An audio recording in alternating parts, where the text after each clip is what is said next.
welcome back to Googie's Kitchen, and if you are new here then hello and welcome. My name's Alexis and I post 2 videos a week on a Tuesday and a Thursday at 7 AM. So if you love a recipe video like this one and you want to see more, then please don't forget to hit that subscribe button. And now I'm going to share with you how to make my delicious aubergine and black bean curry. As I just mentioned, today I want to share with you how to make my delicious aubergine and black bean curry. Now this recipe is really easy to do and it's also quite a quick meal as well. So it does make a really nice midweek meal when we're all busy and we need something to eat fairly quickly. This is a brilliant recipe for that.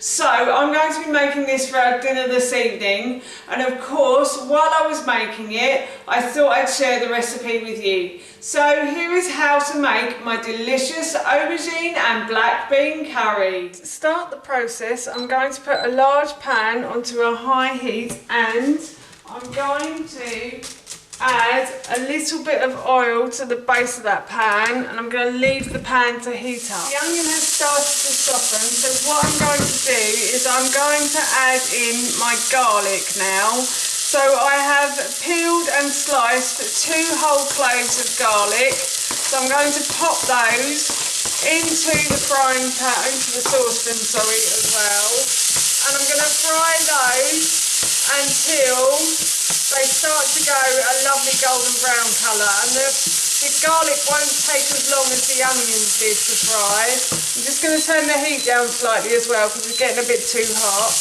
The garlic will probably take about a minute or so before it starts to go golden brown. The onions normally take about 3 to 5 minutes, I'd say, before they start to soften. So the garlic has started to go a lovely golden brown colour now. If I can just pick up a piece, there you go, it's just on the end of the spoon there. So that's started to go a golden brown colour. So what I'm going to do is I'm going to add in some butternut squash. Now in the original recipe I said to use a yellow pepper.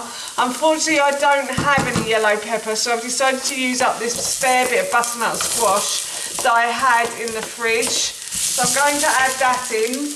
As the butternut squash is quite hard, I'm putting it in before I add the aubergine and courgette as well. And I just want to heat the butternut squash through a little bit, just to make it so once it's heated through it will soften quicker once everything else is added in the pan. I've added the butternut squash to the pan and it has started to go slightly softer. So now what I'm going to do is I'm going to add in my courgettes and my aubergine as well. So I've peeled and sliced 1 courgette and I've peeled and sliced 1 aubergine as well. So I'm just going to add those to the pan and I'm going to fry these until these start to soften. So this curry is loaded with veg. So if you wanted to use like half a courgette instead of 1 courgette, then you could. Or if you wanted to use only half an aubergine, then you can as well.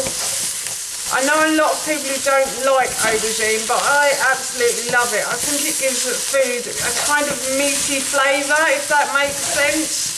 So I love it. And I'm just going to fry these vegetables now until these start to soften. It should probably take a couple of minutes before they do. So the aubergine has started to cook.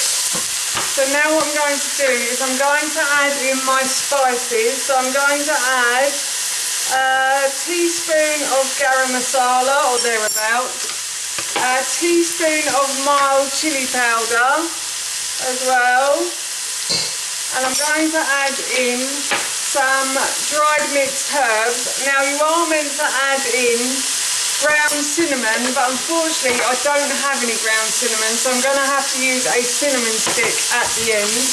So now what I'm going to do is just fry those in with the vegetables, so everything is covered.